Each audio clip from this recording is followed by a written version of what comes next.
Welcome to Zoe Stories. My girlfriend's mom found me. Now I'm dressed like her. I never planned for any of this.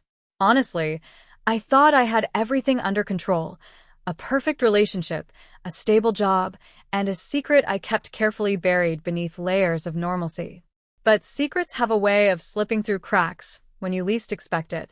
My name is Ethan, and for as long as I can remember, I've lived two lives. In one, I'm the dependable boyfriend, quiet, loyal, the guy who never forgets to bring flowers for Isabella on her birthdays. In the other, I'm someone even I barely recognize, a reflection hidden in the mirror late at night, wrapped in silk and perfume that doesn't belong to me. It started small, a bit of curiosity. When Isabella and I moved in together last year, she left half her closet in my reach. Beautiful dresses, elegant heels, the kind of things that made her look powerful, feminine, untouchable. And one night, while she was out visiting her mom, I opened that closet. I don't even know what came over me. Maybe it was stress, maybe loneliness, maybe something deeper. But I touched the smooth satin of her red dress, felt the softness of the fabric between my fingers, and before I knew it, I was standing in front of the mirror wearing it. The transformation wasn't just physical, it was emotional, almost spiritual. I remember how my heart raced as I slipped on her heels, how strange yet thrilling it felt to move differently, to be different. The face in the mirror didn't look like Ethan anymore. For the first time, I wasn't the careful, reserved boyfriend everyone knew. I was free, but freedom came with guilt. Every time I heard her keys jingle at the door, I'd rip everything off and shove it all back in place, heart pounding like a criminal hiding evidence. She never suspected a thing. Or so I thought. Isabella was perfect, kind, patient, with this energy that filled every room she walked into. She worked as a fashion photographer, and maybe that's why I was so drawn to her world. It was all colors, textures, confidence. But what scared me most was how easy it was to pretend I didn't want to be part of it. Sometimes, when she'd tell stories about her mom, she's a total diva, Ethan, always overdressed even for breakfast, I'd laugh. But secretly, I'd imagine what that felt like, to be unapologetically elegant, to be seen. That thought alone terrified me, because I wasn't supposed to want that. Everything changed one Friday evening. Isabella had gone to her mom's house for the weekend, leaving me alone in the apartment. It was supposed to be a normal night, pizza, video games, sleep. But that itch inside me returned. The one that never fully went away. Her closet was right there, half open, teasing me. And I gave in. This time it wasn't just the red dress. I laid out her makeup, foundation, blush, mascara, things I'd seen her use 100 times. I'd studied how she blended, how she smiled at herself when it all came together. I mimicked her movements, trembling, awkward at first. Then I put on her jewelry, her perfume, that soft floral scent she always wore when meeting her clients, and when I looked up, I couldn't breathe. The person staring back was beautiful and terrifying, because for a second I believed it. I believed that this reflection, could exist, that maybe I could live as her, even just for one night. The phone buzzed suddenly, snapping me out of the trance. It was Isabella. A text. "Hey babe, Mom says hi. We're thinking of coming back early tomorrow morning. Miss you." My stomach twisted. Tomorrow morning, not Sunday night. That meant I had less than 12 hours before everything had to be spotless again. I tried to calm myself. You've done this before, Ethan. You'll clean up, shower, sleep. But something about that night felt different. Heavier. Because this time, I didn't just wear Isabella's clothes. I had stepped into her world. And when I turned off the bathroom light, I could still smell her perfume lingering on my skin, delicate, intoxicating, impossible to erase. That night, I couldn't sleep.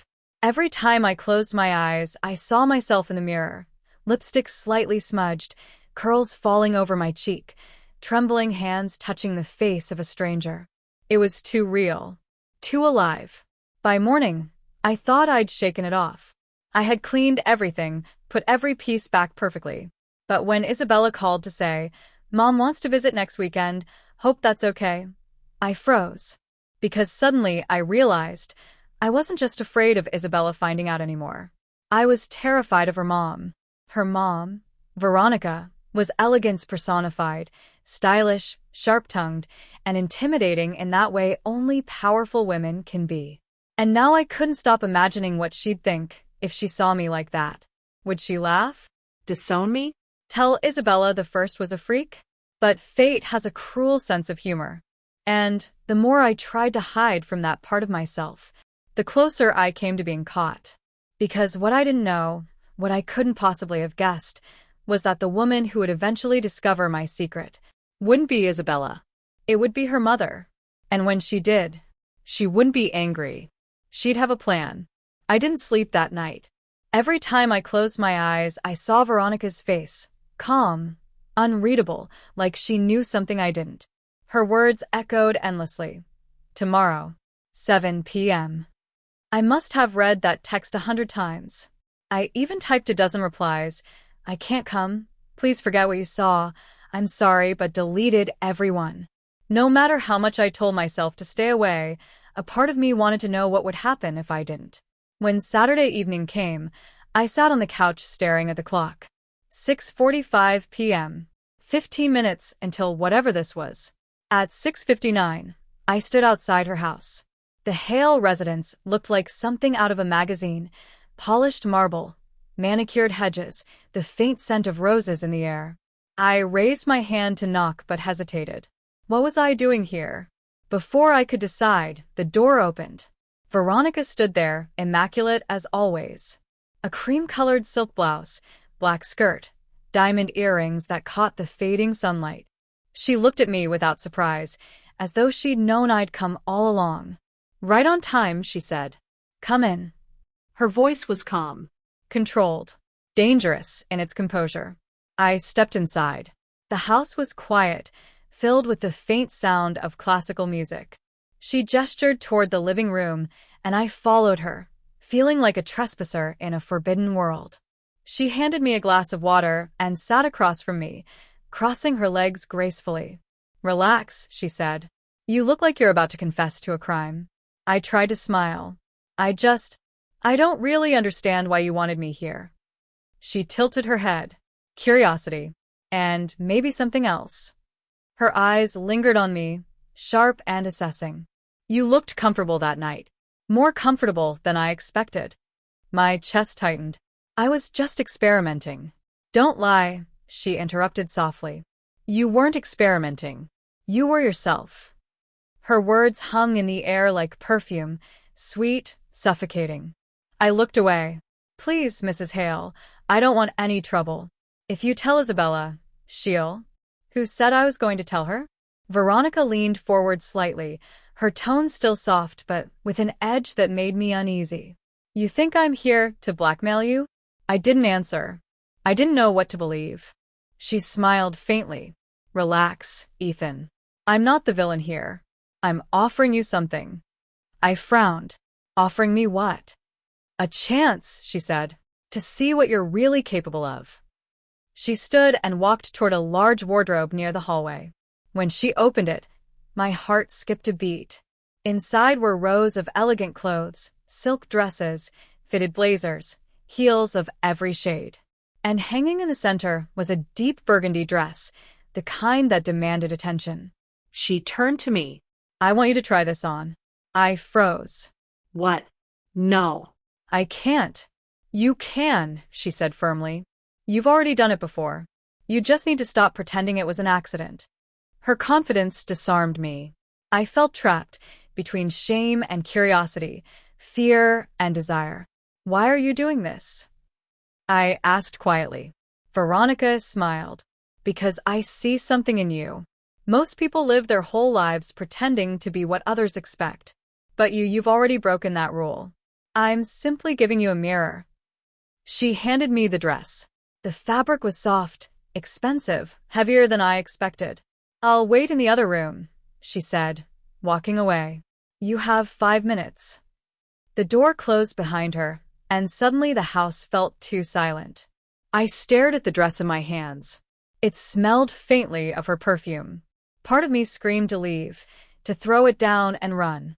But another part, The one that always whispered when I was alone. Wanted to see what she saw in me.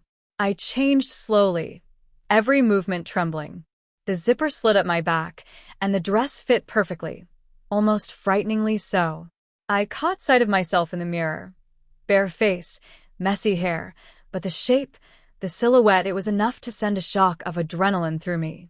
When Veronica walked back in, her eyes softened, then narrowed in appraisal. "Well," she said, circling me once. "It's a start." She picked up a brush from the vanity. "Sit." I obeyed before I could think. She brushed my hair gently, her reflection meeting mine in the mirror. "Do you know what confidence looks like, Ethan?" she asked. I shook my head. "It's when you stop apologizing for existing." Her voice was so calm, so certain, that for a moment, I forgot to breathe. When she finished, she stepped back, folding her arms. "Stand up." I did. The heels made me taller, more graceful, less me. She smiled faintly. "Now walk." What?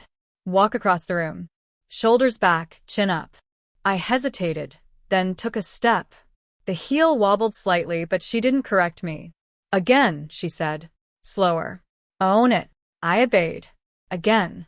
And again. By the fifth time, I wasn't thinking about falling. I was thinking about her.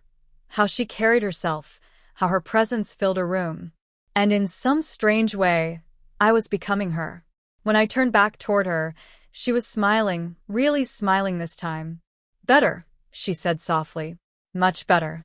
Then she leaned closer, her voice lowering. "You see? You don't need to hide. You just need someone to show you how to be seen." Her words hit me harder than I expected. "Why are you helping me?" I asked again, this time not with fear, but curiosity. Veronica's expression softened for a fleeting second.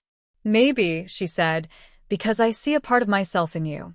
Then her tone shifted, controlled again. "But remember, Ethan, secrets like ours always come with a cost." The air between us thickened with unspoken tension. I wanted to ask what she meant, but I couldn't. My voice was gone. She took the brush again, running it through my hair one last time, then whispered, "Next time, you'll do it properly. Makeup, Jewelry. the whole look." "Next time?" I echoed. "Yes," she said simply. "You're not done yet." Then, with a smirk that sent chills down my spine, she added, "And don't worry, Isabella won't suspect a thing." That night, as I walked home under the streetlights, the world felt different. The wind against my bare arms, the soft scent of Veronica's perfume still clinging to my skin. It all felt too real, too intoxicating. I knew I should be terrified, but instead, all I could think about was her voice. "You just need someone to show you how to be seen." And I realized, maybe that's exactly what I'd wanted all along. I woke up the next morning with a knot in my stomach. The memory of last night replayed in vivid flashes, her hand on my chin, her tone soft but commanding, her words echoing in my head like a spell. "If you're going to wear those clothes, Ethan, then do it properly." I thought it was a threat, a warning. But when I came downstairs, Veronica was already waiting in the kitchen, dressed immaculately in a cream silk robe, a cup of coffee in hand, and a faint smirk curving her lips. "Good morning, sweetheart," she said casually, like nothing had happened. "You sleep well?" I nodded stiffly, unsure how to respond. Isabella had gone to work early, so it was just the two of us. The silence felt heavy, thicker than before.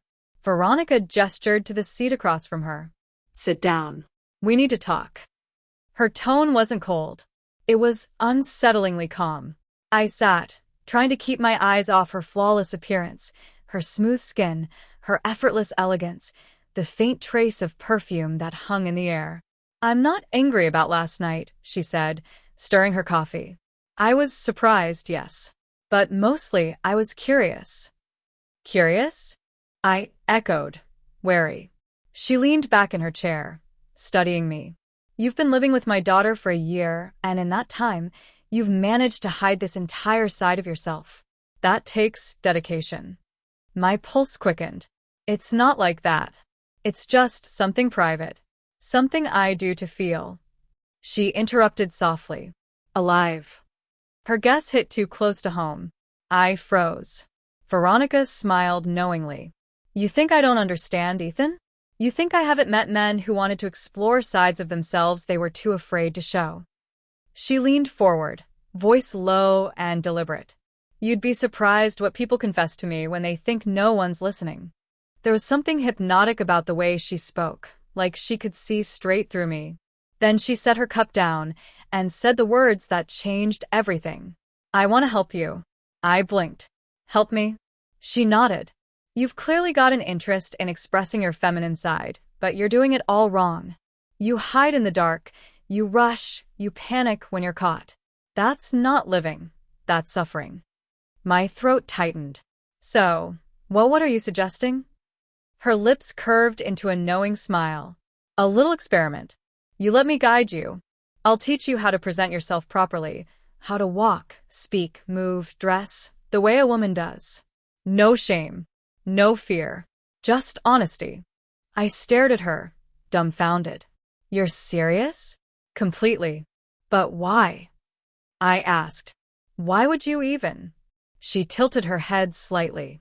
Because I find people fascinating, especially those living double lives. She rose from her chair, moving gracefully toward me. And maybe because it's been a long time since I've had a project worth my attention. My breath caught when she stood behind me, her hands resting gently on my shoulders. You have potential, Ethan, she whispered. A softness hidden beneath all that tension. Let me bring it out. I should have said no. Every part of me screamed that this was dangerous, that accepting her offer would cross a line I could never uncross. But something about her voice, her touch, the intoxicating blend of power and empathy, it made it impossible to resist. I don't know, I murmured weakly. Veronica bent close to my ear, her breath warm against my neck. If you're afraid, that's good. Fear means you're alive.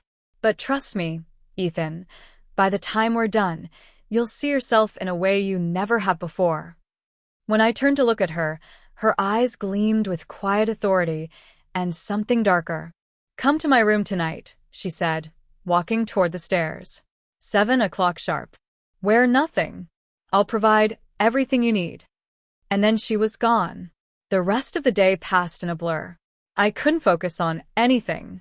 My thoughts raced between panic and anticipation. I told myself this was insane, that I should tell Isabella everything and leave before it got worse. But another voice whispered, what if she's right?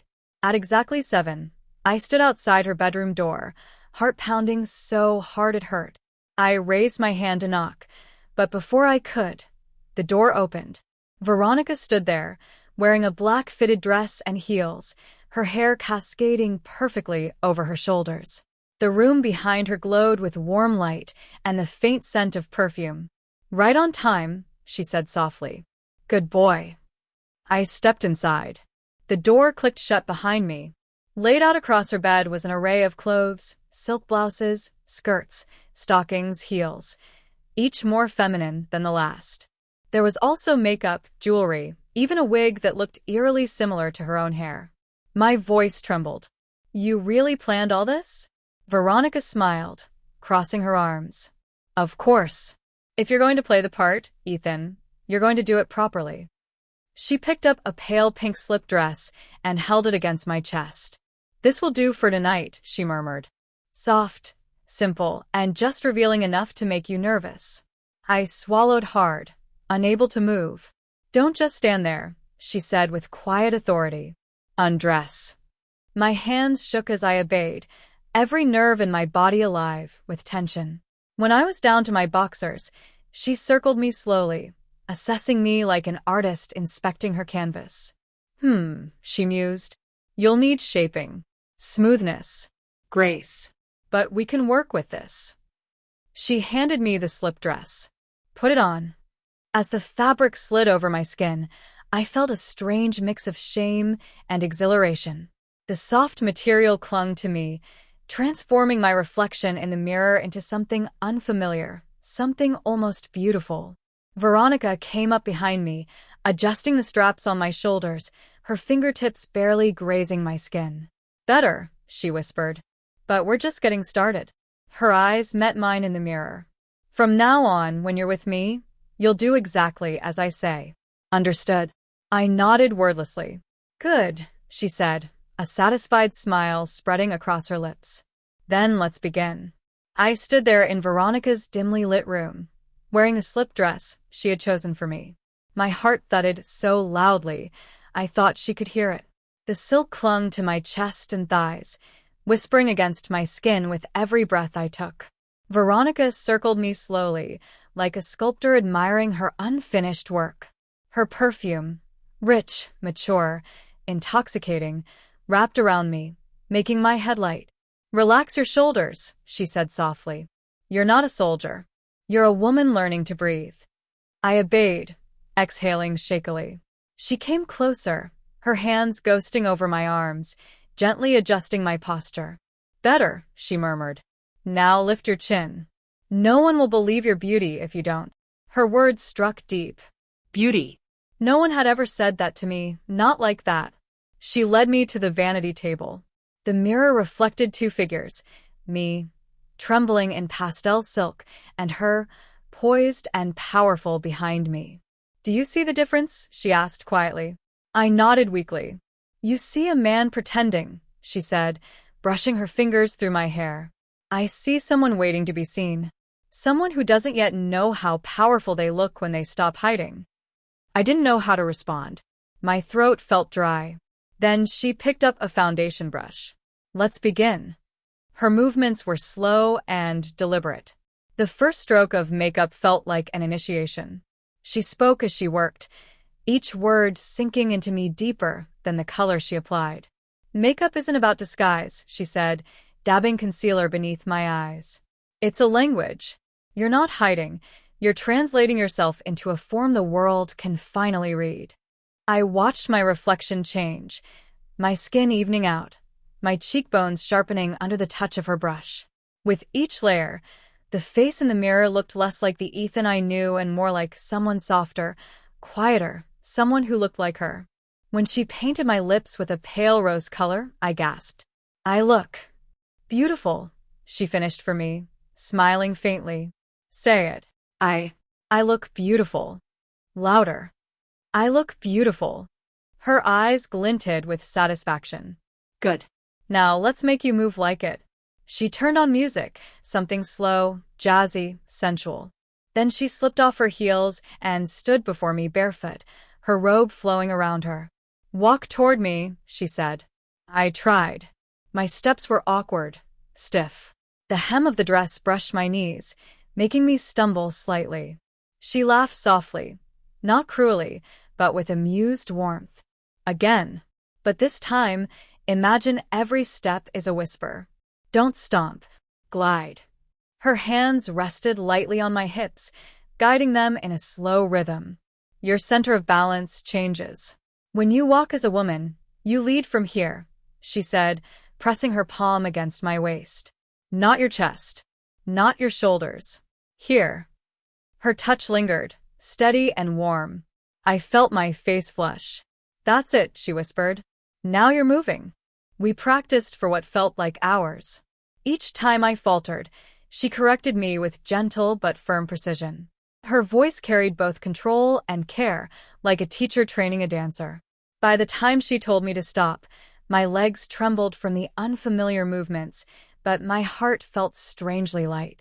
You learn fast, she said approvingly, stepping back to observe me. But you still hesitate. You think about how you look instead of feeling it. A woman doesn't perform, she becomes. She moved closer again, her eyes steady on mine. Close your eyes. I did. Now tell me, she said softly. When you wear this dress, this face, who are you? The question startled me. I don't know. Yes, you do. Somewhere inside. You've always known. Her voice lowered. Give her a name. I hesitated, my mind racing.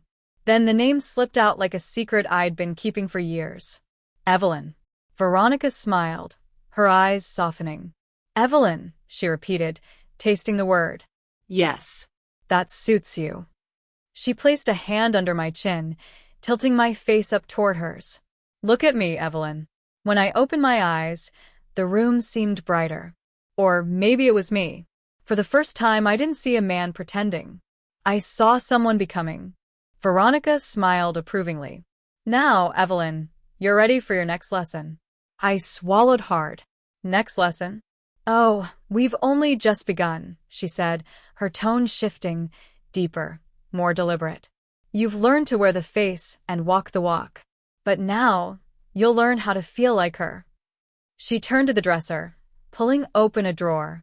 Inside were perfumes, jewelry, and delicate lingerie. Beautiful, intimate things that shimmered under the light. Veronica picked up a pair of diamond earrings and held them up to my reflection. These were mine when I was your age. Try them. I reached out, hands trembling, and she helped fasten them. The cool weight against my ears made me feel strangely regal, almost royal. There, she murmured. Now you're beginning to understand. Then her eyes caught mine in the mirror again, a glint of mischief hidden behind her composure. Tomorrow night, she said, you'll join me for dinner, dressed like this. Isabella will be out. It'll be just you and me. Think of it as a test. My chest tightened. A test. She smiled, turning off the lamp, to see if Evelyn can survive outside the mirror. And just like that, she left me standing alone in the soft glow of the vanity, my reflection staring back at me. Evelyn, not Ethan. For the first time, I wasn't sure which of us was real anymore. The next day moved in slow motion, every hour dragging beneath the weight of what was coming that evening. My hands trembled whenever I thought about Veronica's words. Dinner, just you and me. Let's see if Evelyn can survive outside the mirror. I told myself I'd back out, that I'd tell her it had gone too far. But when the sun began to set and the familiar scent of her perfume drifted through the hallway, I knew I wouldn't. Something stronger than fear pulled me toward that door. Veronica had said nothing all day. She moved through the house like she hadn't changed my world last night. But when I came downstairs that evening, freshly showered and unsure of what to wear, her voice floated from the dining room. Come in, Evelyn. The name hit me like a soft strike, commanding, intimate, dangerous. I stepped in. Candles flickered along the table. Veronica stood at the far end, dressed in a deep burgundy gown, her hair swept to one side, her expression unreadable. On the chair nearest her lay an outfit she'd chosen for me, a white lace blouse, a slim black skirt, and nude heels. I swallowed hard. You really want me to wear that? She smiled faintly. You said you wanted to learn. This is your lesson. I hesitated, but she just raised an eyebrow. You can undress here or upstairs. Either way, I'll be waiting. The way she said it, casual, assured, like I was hers to sculpt, sent a shiver down my spine. When I returned a few minutes later, dressed as she had asked, Veronica's eyes swept over me with slow approval. She took a sip of her wine. Perfect. Sit. The table was set for two. Roast chicken, candles, red wine, the setting of something elegant, not scandalous. But the way her gaze lingered on me turned every breath into a test. She lifted her glass. To honesty. I hesitated, then raised mine. To honesty. We drank. You wear fear well, she said, resting her chin on her hand. Most people try to hide it. But fear can be beautiful, Evelyn. It means you're stepping into something real. My heart thumped. You keep calling me that, Evelyn. Her lips curved slightly. That's who you are, isn't it? I didn't answer. She leaned forward, her voice soft. You think this is about humiliation or control, don't you? It's not. It's about truth. You're more open, more alive when you're like this. I've seen it. I don't know who I am right now, I confessed, the words trembling out of me. I feel like I'm losing myself. Maybe that's the point, she whispered. Maybe the version of you you're losing isn't the one worth keeping. Her words hit deep. I stared at the flickering candlelight, the wine's crimson surface reflecting the confusion I couldn't name. I wanted to run, but I wanted her approval more. She stood suddenly, moving around the table toward me. Her heels clicked softly against the floor. When she stopped behind me, she placed her hands on my shoulders, just like that first night. You're still stiff, she murmured. Still thinking like Ethan. Her fingers brushed my neck lightly, tracing the edge of the blouse collar. Breathe through your chest, not your jaw. Loosen. I exhaled shakily. She leaned down, her lips close to my ear. Good. Now, tell me how you feel. Exposed, I whispered. Her smile touched her voice. And does it scare you? Yes. And do you like it? I hesitated too long. That was enough of an answer. Honesty, Evelyn, she said softly. I do, I finally admitted. Veronica's hands tightened slightly, not in cruelty, but control. That's it, she whispered. That's the truth you've been hiding. Not just from Isabella, but from yourself. Her words left a mark I couldn't erase. She turned my chair slowly to face her. Look at you, she said, studying my face. If Isabella walked in right now, would she even recognize you? I froze. She thinks she knows you. But this, her hand motioned over my blouse, my trembling form, the makeup she had taught me to apply. This is who you've been becoming all along. I wanted to deny it, but the mirror on the wall betrayed me. The person staring back wasn't Ethan. The posture, the expression, the vulnerability, it was Evelyn. Veronica saw the realization in my eyes and smiled gently.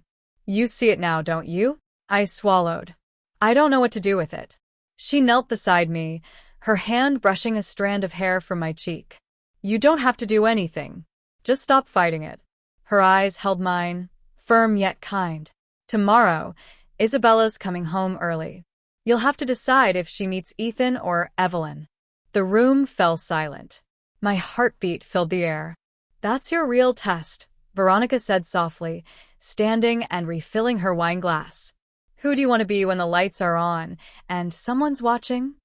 I sat frozen as she walked to the window, her reflection glowing in the candlelight.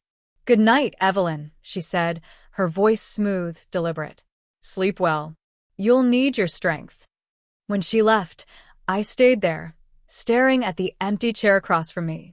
Half of me wanted to run. The other half, the one Veronica had named, wanted to stay, to see how far I could go before I disappeared completely. And as I looked at the mirror again, Evelyn stared back, not afraid, not ashamed, just waiting. The next morning, the house felt like a ticking clock.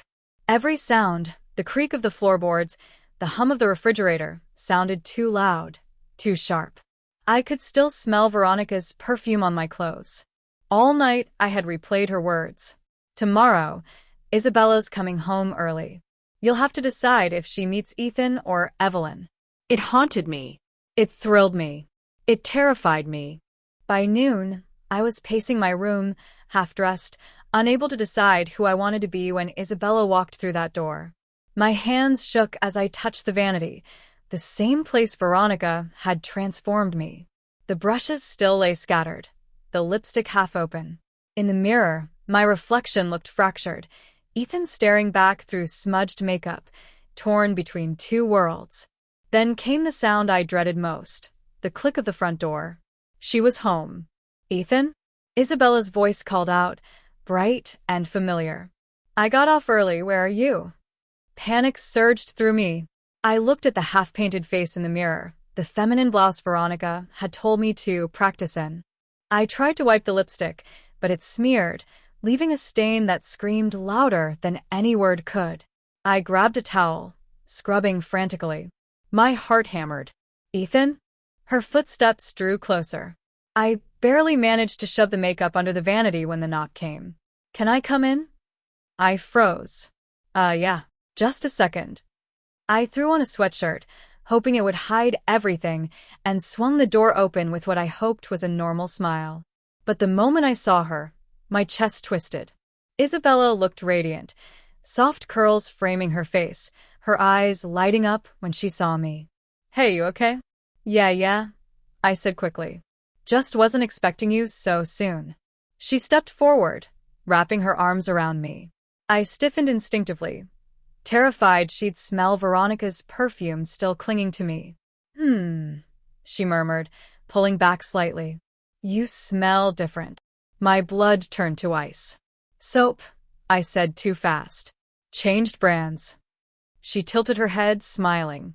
Okay. Her gaze flicked toward the vanity table behind me, the faint shimmer of blush dust still on the surface. Were you doing something? She asked, half laughing. My throat closed. No. Just cleaning. Veronica asked me to tidy her stuff. She smiled, unsuspecting. Ah. Makes sense. Mom can be a bit particular. Relief flooded me. For a moment, I thought I was safe. Until Veronica's voice floated up the stairs. Evelyn, darling, could you bring down that red scarf from my dresser? Everything inside me stopped. Isabella frowned. What did she just call you? I felt my soul collapse. Before I could answer, Veronica appeared at the top of the stairs, calm, poised, her expression unreadable. Oh, she said, pretending surprise. You're home early. Isabella blinked, confused. Mom, what's going on? Did you just call him Evelyn?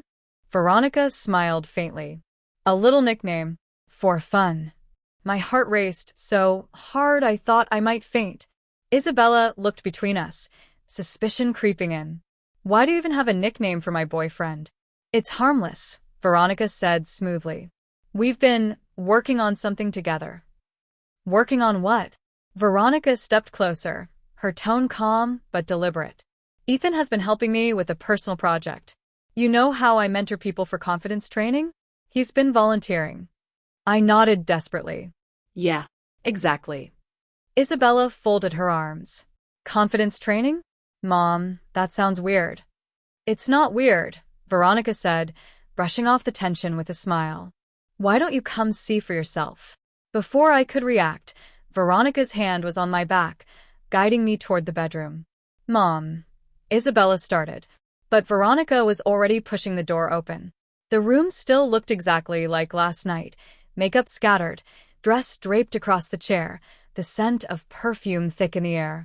Ethan, Veronica said sweetly, why don't you show her what we've been working on? Isabella stared at the vanity. What is this? My voice cracked. It's not what it looks like.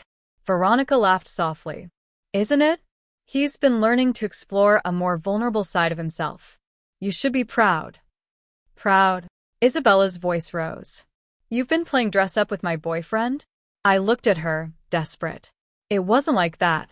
She found out I didn't mean, but the words tangled uselessly in my throat. Veronica's expression softened, almost pitying. He's telling the truth, dear. He didn't mean for you to find out like this. But now that you have, she turned to me, her voice gentle but firm. Maybe you should stop hiding. Stop hiding, Isabella repeated, her voice shaking.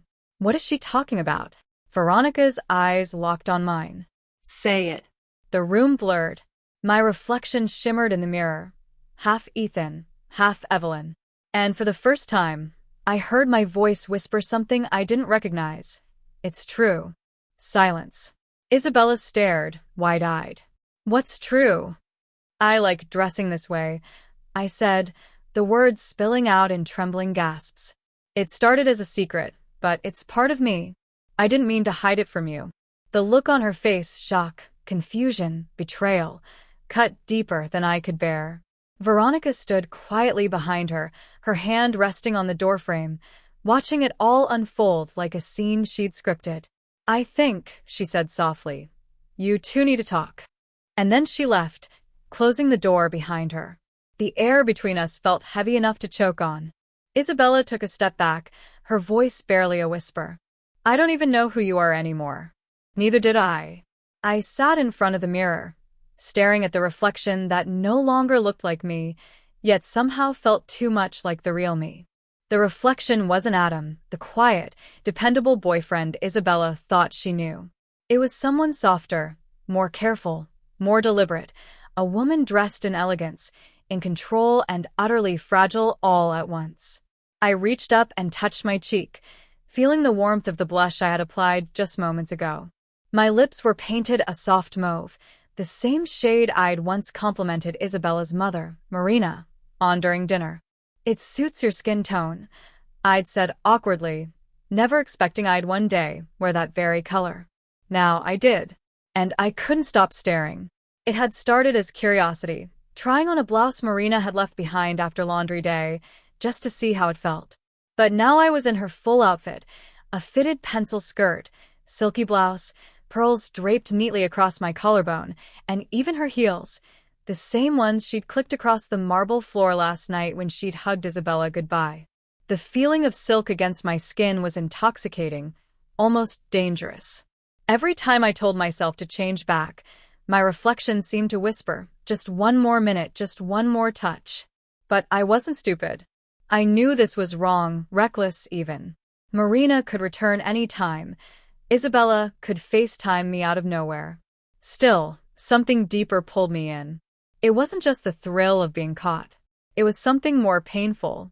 For years, I'd hidden pieces of myself behind humor and silence. I laughed at jokes I didn't find funny. I dressed how I was expected to. I was always the nice guy, the one who blended in. But in this moment, in her clothes, in her perfume, in her world, I didn't feel invisible anymore. I felt seen. And that terrified me. The sound of a car door slammed outside, shattering the fragile silence. My stomach dropped. My hands flew to my chest as I froze. No, it's too early. I peeked through the curtains. The sunlight flickered across the windshield of a familiar silver car. Marina's car. My throat tightened. Oh, God, I whispered. My mind scrambled for options. Hide the clothes. Take off the makeup. Run to the bathroom. But my heart was beating too fast to think straight. Her heels clicked against the pavement. Then the front door creaked open. Adam? Sweetheart? Are you here? Her voice was warm, casual, almost motherly. But every note of it made my pulse jump. She wasn't supposed to be here. Isabella had told me her mom was gone for the weekend visiting her sister. I stood frozen by the mirror, unable to breathe. My reflection stared back at me, wide-eyed and trembling. I looked like her. Adam, she called again, closer now. Did you get the groceries I asked Isabella to tell you about? Groceries? My mind was a blur.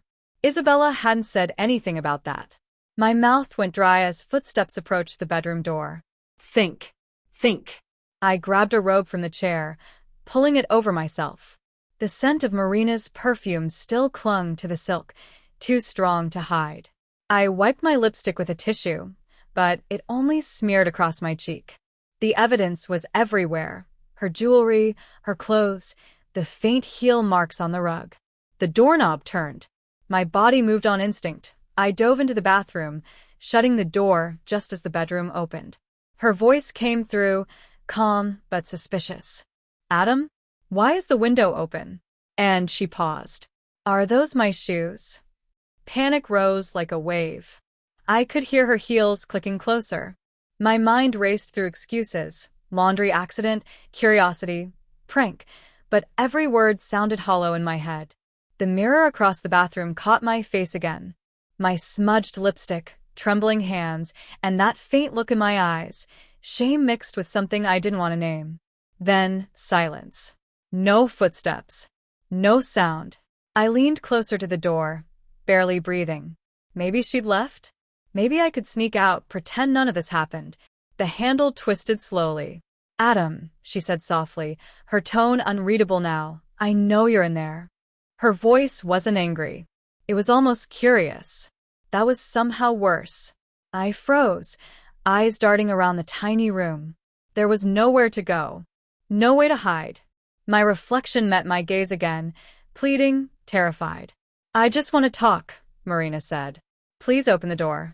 Every second stretched like glass ready to shatter. My hand hovered over the handle. If I opened it, everything would change. Isabella would find out. My secret, this secret, would no longer be mine. But if I didn't? Adam, she said again, firmer this time. I can see the light under the door. You can't hide forever. Her voice lingered, calm, patient, but with an undertone that made my heart race faster. I looked one last time at the mirror. The woman staring back at me wasn't just wearing Marina's clothes. She looked like she belonged in them. And maybe that was the real danger. I took a deep breath. My trembling fingers reached for the doorknob. And then, from the hallway, her phone rang. Loud, piercing, echoing through the tense air. Isabella, Marina said quickly, answering. Oh, honey. Yes, I'm at your place. I just needed to grab. My heart nearly stopped. Isabella.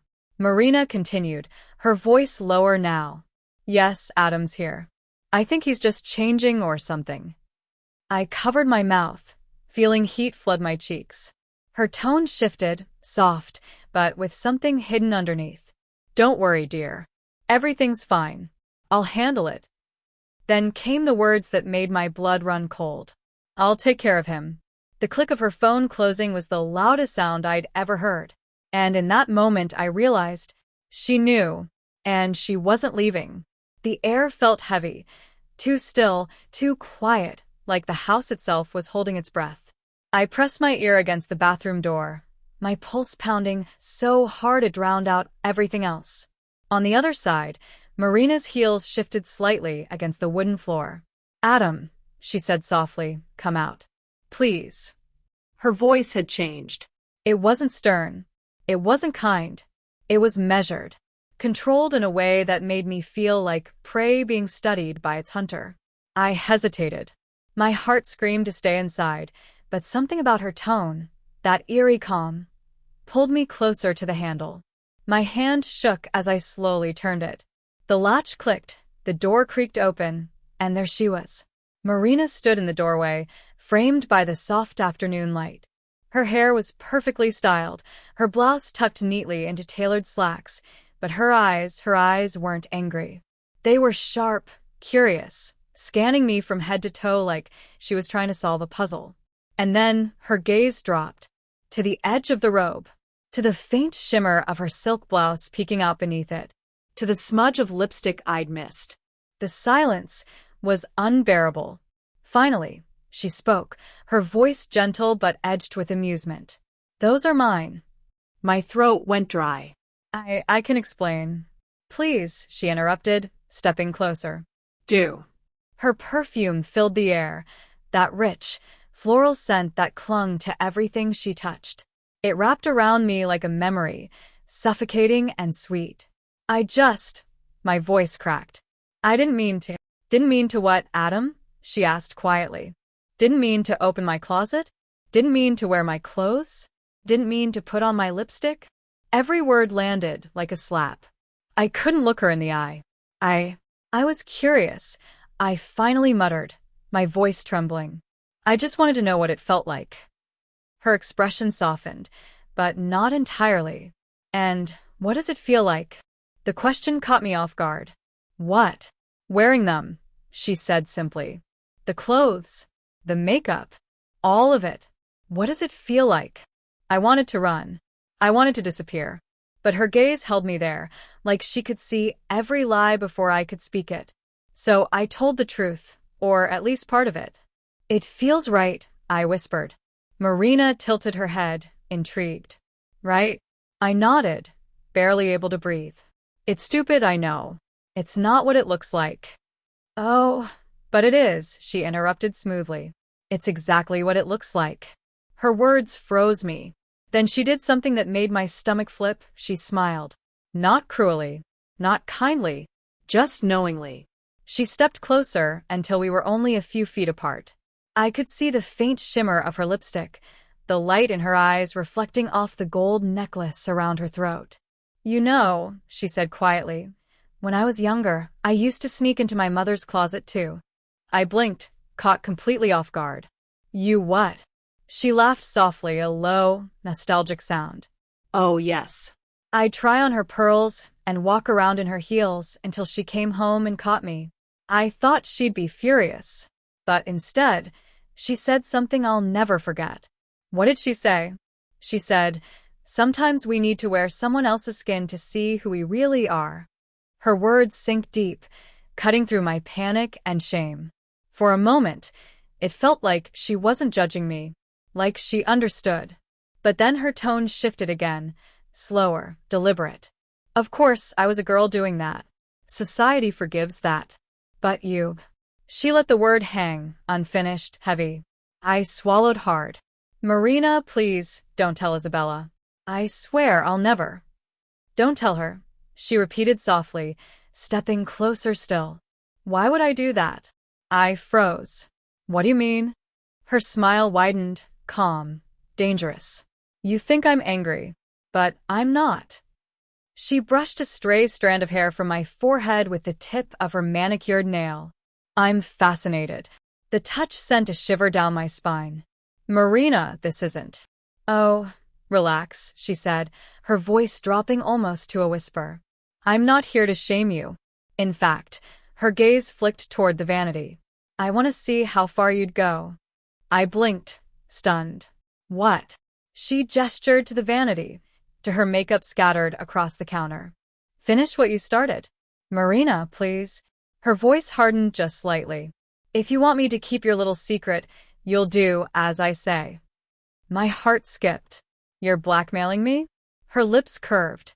Let's call it a test. The air thickened with something I couldn't name, half fear, half something else entirely. I can't. You already did, she whispered. I looked down. The robe hung open slightly, revealing the blouse, the skirt, the pearls. I was already halfway there. And deep down, I couldn't deny it. Part of me wanted to do it. Slowly, I walked to the vanity. My fingers trembled as I picked up the lipstick, the same shade I'd worn earlier. The color glistened under the light. I could feel her eyes on me as I leaned in closer to the mirror. Every brushstroke was torture and release all at once. The soft drag of color over my lips, the faint smell of perfume in the air, the weight of her gaze, it was all too much. When I finally met her eyes in the mirror, she smiled again. Beautiful, she murmured. I turned to face her, my heart hammering in my chest. Marina, what are you doing? She tilted her head slightly. I'm deciding whether to tell my daughter, she paused, letting the silence stretch, or keep you all to myself. The world stopped. My breath caught in my throat as her meaning sank in. Her smile deepened. You've got quite the secret, Adam. Let's see how much it's worth to you. I couldn't move. Her words echoed in the silence. Keep you all to myself. It wasn't anger in her voice anymore. It was power. A kind of quiet dominance that made my breath catch in my chest. Marina stepped closer, her heels slow and deliberate against the hardwood floor. Every step made the air feel heavier, tighter. She stopped just inches from me, her perfume filling the space between us, that same floral scent that had clung to her clothes and now clung to me. You don't have to look so frightened, she said softly, tracing her finger along the edge of my robe. I'm not going to hurt you. Her tone was calm, but her eyes, they gleamed with something else. Something that made me feel smaller by the second. I swallowed, my voice barely coming out. Marina, please, this is wrong. Isabella, she repeated, almost amused. She's the reason you're here, isn't she? My stomach twisted. I love her. I would never. She cut me off. You love her. And yet here you are, standing in her mother's clothes. The words hit like a slap. I wanted to argue, to explain that it wasn't like that this wasn't some fantasy or betrayal. But the truth was too messy to say aloud. She moved around me slowly, her eyes dragging across every inch of my reflection in the mirror. Do you even realize how beautiful you look right now? She murmured. If Isabella walked in right now, she wouldn't recognize you. I turned away, shame burning in my chest. Stop. Why? She asked. Does the truth scare you? Her voice dropped lower, quieter. Or, do you like it? I froze. Her words struck a nerve I didn't want to admit existed. Because somewhere deep inside the panic and fear, there was something else, a flicker of thrill. A forbidden rush that I'd buried for years. I don't. You don't what? She pressed. You don't like how you feel in silk? You don't like the way your reflection looks back at you, soft, composed, free? Stop, I snapped, turning to face her. But she only smiled. There it is. A little bit of fire. I backed away until my legs hit the edge of the bed. Marina, please. I just made a mistake. I didn't mean. She sighed, folding her arms. You think this is a mistake? Her eyes softened for a moment, and for the first time, her voice carried something almost maternal. Adam, I've seen the way you look at yourself when you think no one's watching. That quiet, longing look. The one that says you wish you could be someone else, even if just for a moment. My breath caught. You've seen me? She nodded slowly. I notice things. The way you watch Isabella try on dresses. The way you compliment her makeup like you're memorizing every color. I thought it was sweet at first. Her gaze darkened. But now I see it's something deeper, isn't it? I didn't know what to say. She wasn't wrong. But she wasn't right either. It wasn't about wanting to be someone else, it was about escaping myself. Even for a little while. I'm not trying to hurt anyone, I said quietly. I just wanted to feel something different. She nodded slowly, stepping closer again. Different can be dangerous, Adam. Her hand brushed the side of my face, her thumb smearing a bit of lipstick across my cheek.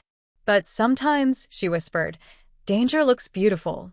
I closed my eyes, trying to breathe. My mind was a storm of guilt, confusion, and something darker, fascination. When I opened them again, she had turned toward the dresser. If you're going to wear my things, she said, her tone suddenly brisk, then you should at least learn to do it properly. I blinked. What? She pulled open a drawer and began taking out more clothes, a fitted dress, stockings, even a pair of heels polished to a mirror shine. She laid them neatly on the bed. Put them on, she said simply. My heart stopped. No. I can't. She arched a brow. Can't or won't. Marina, this isn't. Her voice sharpened. You want my silence, Adam. That's what you said, isn't it? You don't want Isabella to know? I froze. Then show me, she said softly, almost a whisper now. Show me who you really are, or I make a phone call. The room spun. My throat went dry. I looked at the clothes on the bed, the delicate lace, the shimmer of satin, the shoes that looked impossibly tall. Every part of me screamed to refuse. But another part, smaller, quieter, and far more dangerous, whispered, You've already gone this far. My fingers trembled as I reached for the dress. That's it, she said, her voice softer again. Go on. I slipped it over my shoulders. The fabric hugged my body in a way that felt terrifyingly intimate. I could feel her watching every motion, every breath, every hesitation. When I turned around, her eyes widened slightly, impressed, almost admiring. There, she said. Now look at yourself. I turned toward the mirror. For a long moment, neither of us said anything. The person staring back wasn't Adam anymore. Not completely. Marina stepped behind me, resting her hands gently on my shoulders. Do you see now? She whispered. You were never hiding from me. You were hiding from yourself. Her words sank deep into me, and suddenly I couldn't tell if I was more terrified of being caught or of the truth in her voice. Because part of me knew she was right. Her eyes met mine in the mirror, and her reflection smiled faintly. Now tell me, she said softly, what would you do to keep this secret? The question hung in the air like a trap, glittering and deadly. And I didn't have an answer. I didn't answer her. I couldn't. The question hit too deep, echoing in the part of my mind I'd avoided for years. What would you do to keep the secret? Marina's hands rested lightly on my shoulders, not heavy, not comforting, just present. Her reflection in the mirror looked calm, but her eyes were calculating, watching me unravel piece by piece. I swallowed hard. I just want things to go back to normal. She gave a soft, almost pitying smile. Oh, Adam, you can't go back from this. Her words were gentle, but they crushed me. I felt my throat tighten as I looked at myself in the mirror. The dress, the makeup, the pearl necklace that caught the light like tiny pieces of guilt around my neck. She turned slightly, her tone thoughtful. You know, when I first saw you with Isabella, I thought you were ordinary. A quiet, polite boy who didn't stand out. But now, her fingers brushed the fabric on my shoulder. Now I see there's something far more interesting underneath. I turned away. Stop. Please. Why? She asked softly. Isn't this who you wanted to be? No. I snapped, but it sounded weak, even to me. I didn't want this. I didn't know how to stop. Marina tilted her head, considering me. You didn't know how to stop, she repeated. That's honesty. Finally. She moved to the chair across from me and sat down, crossing her legs with calm authority. So, tell me, Adam, when you look at yourself right now, what do you see? I hesitated. A mistake. She frowned slightly. No. That's not what I see. Her gaze flicked up and down, studying me like an artist examining her own creation. I see someone who's been pretending for too long. Someone who finally found a version of himself or herself that feels real. Her words made my stomach twist. I wanted to deny it, to shout that she was wrong. But the reflection staring back at me whispered otherwise. I'm not that person, I said weakly. Marina smiled, not cruelly but knowingly. You already are. She stood and walked behind me again, her voice lowering. But here's the real problem, Adam. Secrets like this don't stay buried. Not forever. Someone always finds out. My chest tightened. You said you wouldn't tell her. And I won't, she said quickly. Not if you cooperate. Her tone shifted again, calm, smooth, practiced. I could feel the tension coil in the room like an electric current. Cooperate how? I asked warily. She smiled faintly. For now, just listen. I didn't like that answer. But I didn't have the strength to argue. Marina picked up her phone from the nightstand and turned the screen toward me.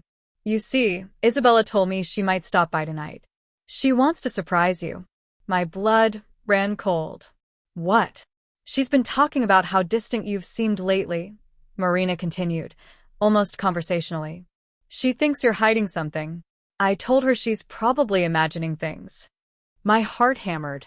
You told her that? Marina smiled. Of course. I wanted to protect you. But she stepped closer, her eyes narrowing slightly. If she walks in and sees you like this, there won't be any saving you. Panic shot through me. Then I have to change. Too late for that, she said calmly. You'll never clean up in time. I turned toward the mirror again, frantically trying to wipe the makeup off, but the lipstick had stained my skin. The blush still lingered, and the faint shimmer of powder made my face look softer than it ever had before.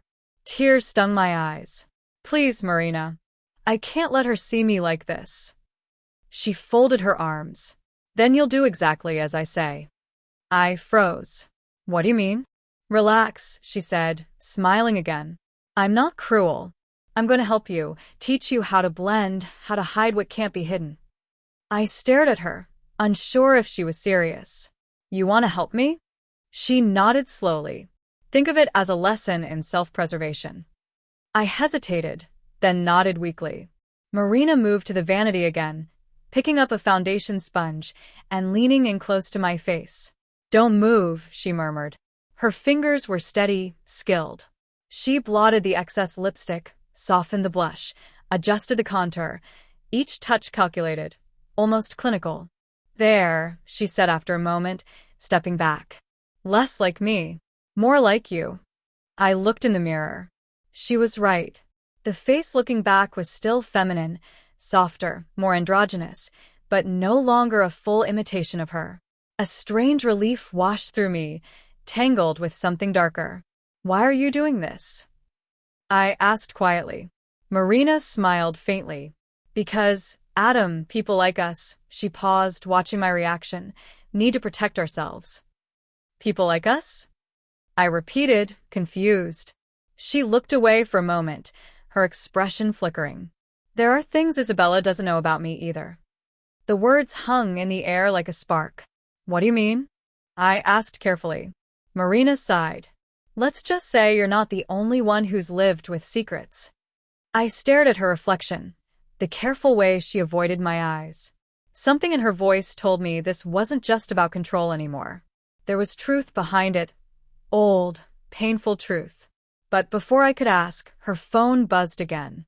She glanced down. Isabella's on her way. My chest tightened. How long? 10 minutes, maybe less. Marina? She turned to me, her eyes sharp again. You have two choices, she said firmly. You can panic, ruin everything, and let her walk into this mess. Or you can trust me completely. I froze. Which is it going to be, Adam?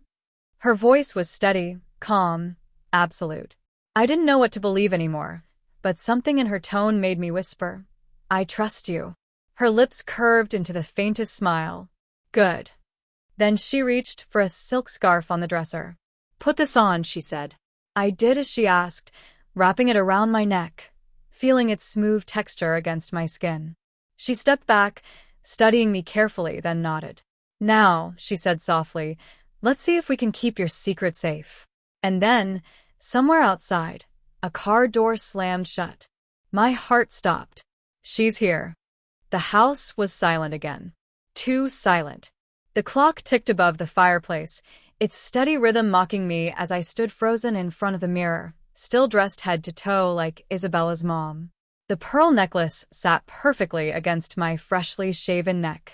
The black pencil skirt hugged me in ways I wasn't prepared for.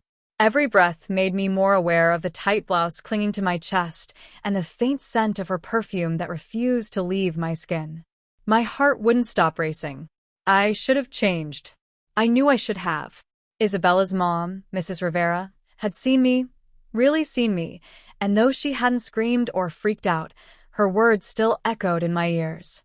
You look just like me, maybe even better.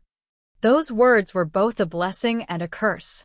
I didn't know how to take them. I didn't even know how to feel. When Isabella called a few minutes later, I almost dropped the phone. Hey, babe, she said, her voice casual, completely unaware. Just finished class. Mom told me she stopped by. Everything okay? My stomach twisted. She told her. Oh, God. She had to have told her. Yeah, I stammered, trying to sound calm. Yeah, she came by. Just dropped off some stuff for you. Nothing big. Good, Isabella replied cheerfully. She said she left something behind. Can you check the guest room closet? She might have forgotten her favorite scarf. My eyes darted toward the closet door, the same one where I had found her heels, her jewelry, her clothes, all of it. The scarf, yes. I remembered it. It was red silk, folded neatly next to her dresses. Sure, I'll check, I said, voice trembling. Thanks, babe. Oh, and don't mess up the place. I want to surprise you with something when I get back. She hung up before I could ask anything else. I stood there, gripping the phone, feeling sweat bead along my hairline. The idea of opening that closet again made my pulse spike, but curiosity overpowered the fear. The closet smelled faintly of lavender and perfume, the scent of Mrs. Rivera. I reached inside and touched the scarf. It was softer than I remembered, cool against my fingers. Something about it drew me in. Without thinking, I draped it around my neck. The reflection staring back at me made me pause. It wasn't me anymore. It was someone else, a softer, more polished version of me. Someone who looked confident, poised, and oddly right. I turned sideways, watching the way the skirt moved, the delicate shine of the scarf, the way my hair, wig or not, framed my face.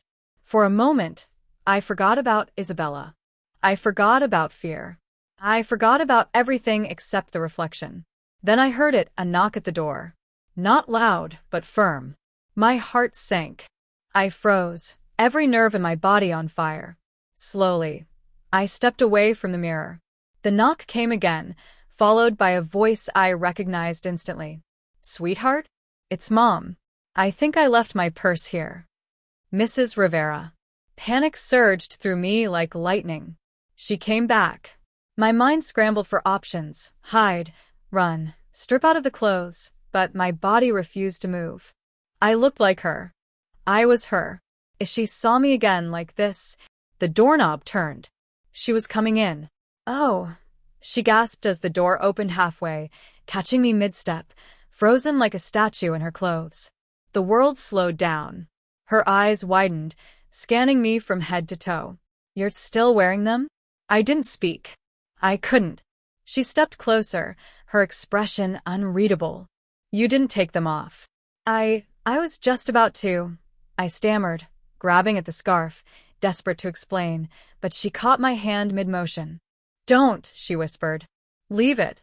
The tension in the air was unbearable. She circled me slowly, eyes sharp yet curious. Do you know, she said softly, that when I was your age, I used to wear these exact same heels and stand in front of the mirror for hours, just pretending to be someone else. I blinked. Pretending. She smiled faintly. No one ever feels like themselves in the beginning. Sometimes we wear someone else's reflection until it fits. Her hand brushed the sleeve of my blouse, as if she were inspecting her own memory. You look beautiful, you know. The words hit me harder than I expected. Beautiful. No one had ever called me that. Not like this. I didn't mean to disrespect you, I managed to whisper. It was a mistake. You were curious, she interrupted. And maybe a little more than that. Her tone had changed. It wasn't judgmental anymore, it was knowing, as if she had seen through every layer of fear and shame that I carried. I looked down, unable to meet her gaze. Isabella doesn't know, I murmured. She doesn't have to, she said quietly. Not yet. I finally looked up. What do you mean? She smiled again, soft, secretive, dangerous. Some things are better revealed in time. She stepped closer, and for a brief, disorienting moment, it felt like the world had shifted. The air between us was thick, charged. I could hear my own heartbeat. Then she leaned in and whispered something that made my blood run cold. You and I aren't that different. Before I could respond, she turned toward the door. Keep the clothes for now. I want to see how you wear them next time. And just like that, she was gone. The door closed behind her, leaving me trembling, half in disbelief, half in awe. Next time. Those words burned into my mind. I stared back at the mirror, still wearing her clothes, her scarf, her scent, and realized something terrifying. Maybe, just maybe, I didn't want to take them off anymore. I didn't sleep that night. Mrs. Rivera's words echoed in my mind over and over again. You and I aren't that different. I lay in bed, still in her clothes, still smelling faintly like her perfume, staring up at the ceiling as the hours passed. It was like I had stepped into someone else's life, and I wasn't sure if I wanted to step back out. The strange part was, I didn't feel ashamed anymore. I felt seen. By morning, though, the panic began creeping back. Isabella was coming home that day, and she didn't know. I'd imagined her reaction 1,000 times in my head. Shock, disgust, confusion, maybe even betrayal. Would she think I'd been sneaking behind her back? Would she understand? Or would she see me as a liar who had been pretending to be something I wasn't? By noon, I decided to clean up the house, erase every trace of what had happened. I neatly folded Mrs. Rivera's clothes, tucked them back into the closet, and stared at the mirror one last time before taking off the scarf. But something stopped me. I couldn't let go of it. The scarf, that red silk that seemed to hold a part of her, a part of the me I had just discovered. I draped it gently around my neck again, telling myself it was only for a moment. And that's when I heard the key turn in the front door. Babe, I'm home. Isabella's voice echoed through the house. My heart stopped. I ran toward the bedroom door, tripping slightly on the rug, and almost tore the scarf off, but then I froze. The mirror caught me again. The reflection looked calm, graceful, composed, and terrified. I could hear Isabella's footsteps coming closer, her heels clicking on the hardwood floor. Hey, where are you? Mom said you were acting weird yesterday, she called out, laughing. I tried to steady my breathing. In the bedroom, I managed to say, though my voice trembled. When she appeared in the doorway, she was carrying a shopping bag and smiling, until her eyes landed on me. The smile vanished. What are you wearing? Her tone wasn't angry, not yet, just confused, stunned. I can explain. I started, stepping forward, but she raised her hand slightly, stopping me. Is that my mom's scarf? I swallowed hard. The words refused to come out. I found it in the closet, I said finally. I was just what exactly? She snapped. Playing dress up with her clothes? The tone stung. I wanted to shrink away, but I forced myself to speak. It's not like that. I wasn't trying to. She threw her bag on the floor. Then what is it like? Because right now it looks like you went through her stuff, put on her things, and she paused, scanning me again. You even look like her. There it was. The unspoken horror. I could feel the heat rising in my face. I took a step closer, hands trembling. I wasn't trying to mock her, Isabella. I've always been curious about how it would feel to what? Pretend to be my mom? She cut in, voice shaking now. No, I whispered. To feel beautiful. The room went silent. The air between us thickened. She looked at me, really looked at me. For the first time, she seemed to notice the way my eyes watered, the way my hands fidgeted nervously, the vulnerability in my voice. You're serious, she murmured. I nodded. It started as a joke. But when your mom saw me, I thought she'd scream or call me crazy. But she didn't. She understood. Her expression darkened instantly. She saw you? Oh no. I realized my mistake too late. You mean my mom saw you like this? She asked, voice rising. And she didn't tell me? She looked away, running a hand through her hair, trying to process what I'd just said. Unbelievable. I can't believe this. Isabella, please, I pleaded. It wasn't what you think. She turned back to me, eyes blazing. Don't. Just don't. I trusted you. The weight of her disappointment hit me harder than anything. I wanted to reach out to explain, but before I could take another step, her phone started ringing. She picked it up without looking at the screen. Mom? I froze. Yeah, Isabella said into the phone, still glaring at me. I'm home. And I found him. Care to explain why he's wearing your clothes? I wanted to disappear. There was a pause, long enough that I could almost hear Mrs. Rivera's voice faintly from where I stood. Isabella's expression softened slightly, then hardened again. Fine, she said coldly, ending the call. She's on her way. I backed away. What did she say? She said, let him explain it to both of us. My knees almost gave out. The silence stretched again. Isabella's eyes flicked toward the mirror, where the two of us were reflected side by side, her in casual jeans and a tee, me in her mother's silk and pearls. She shook her head slowly. You don't even see it, do you? See what? I whispered. How much you look like her. And in that moment, for the first time, I saw it too. In the reflection, the way my hair framed my face, the way the scarf lay perfectly at my neck, I didn't just look like someone dressed up. I looked like Mrs. Rivera herself. And suddenly, I didn't know which was worse, that Isabella was furious or that her mother was coming back. The sound of the car pulling into the driveway made my blood run cold. Isabella stood by the window, arms crossed, staring outside in silence. I stood behind her, motionless, still wearing the red silk scarf and the clothes I hadn't found the courage to take off. Mrs. Rivera's silver sedan stopped in front of the house. The engine cut off, and for a long, suffocating moment, none of us moved. Then came the sound of heels on the walkway. Click, click. Each step was slower, deliberate, the sound of someone who already knew they held all the power in the room they were about to walk into. Isabella turned to me, voice low but sharp. When she walks in, you're going to tell her the truth. All of it. My throat was dry. I will. She didn't answer. She just stared at me with that mix of betrayal and disbelief, the look of someone who wanted to scream but couldn't decide whether to cry instead. Then the doorbell rang. Once. Twice. Isabella stormed out of the room to answer it, her footsteps echoing down the hallway. I could hear the muffled sound of the door opening, followed by the low murmur of voices. And then silence. Moments later, Mrs. Rivera appeared in the doorway. She looked composed. Calm. Too calm. Her eyes flicked from Isabella, who stood behind her, arms folded, to me. You kept the scarf, she said softly. Her tone wasn't angry. It was almost knowing. Isabella broke the silence first. Mom, you need to explain this. You saw him like this yesterday? You didn't think that was something I should know? Mrs. Rivera didn't answer. She kept her gaze on me, her eyes sharp but unreadable. I told you to keep the clothes for a reason, she said finally.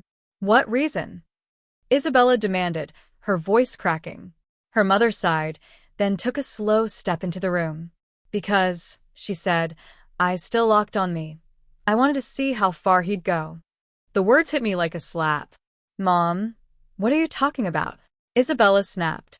Mrs. Rivera ignored her. She took another step closer, standing just a few feet away from me now. And here you are, she said quietly. Still dressed like me. Still pretending you want to take it off. I shook my head. I wasn't pretending. I was going to. No, she interrupted, her voice low but firm. You weren't.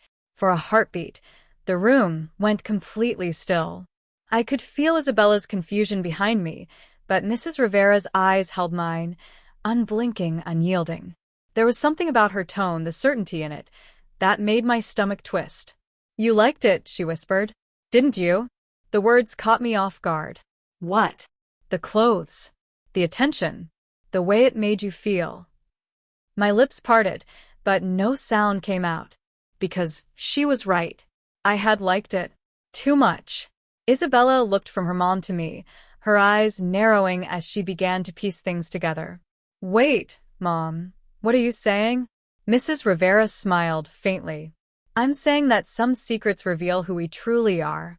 And some truths, she added, glancing toward her daughter, aren't meant to stay hidden forever. The tension in the room was unbearable. Stop talking in riddles, Isabella snapped. You're both freaking me out. Her mother tilted her head slightly. Then maybe it's time you saw for yourself. Before I could react, Mrs. Rivera reached into her purse and pulled out her phone. She tapped the screen twice, and suddenly, my reflection appeared on it. A video. Yesterday's video. Me, standing in front of the mirror, fully dressed like her, turning slowly, smiling shyly at my reflection. My breath caught. You recorded me? Mrs. Rivera's expression didn't change.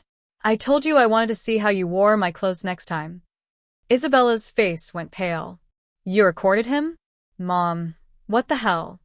Don't you see? Mrs. Rivera said, raising her voice just slightly, her gaze flicking between us. He's not ashamed. He's becoming. The room spun. Becoming what? Before anyone could speak again, Isabella grabbed the phone out of her mother's hand. Delete it. Now. Mrs. Rivera didn't move. If I do, he goes back to pretending. Is that what you want?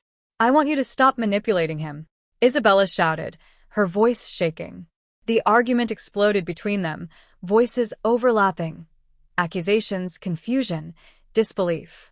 I stood there, frozen, watching as everything fell apart in front of me. Then, amid the chaos, Mrs. Rivera turned back to me and whispered something only I could hear. You have a choice, sweetheart. Stay with her, or step into who you really are. For a moment, it felt like the air was sucked out of the room. I looked between them, Isabella, shaking with anger, and her mother, calm, unreadable, dangerous. I didn't know what to say, what to do. Then Isabella's voice cracked through the silence. If you walk out of this house dressed like that, don't come back. And Mrs. Rivera, without missing a beat, added softly, or you can come with me. The world stopped. My pulse thundered in my ears. My hands trembled. The red scarf felt heavier around my neck than ever before. I turned toward the mirror, toward the reflection that no longer looked like me, but like someone I wasn't sure I wanted to stop being. Two women stood behind me, one furious, one smiling. And me somewhere in between. So, Mrs. Rivera said quietly, what's it going to be?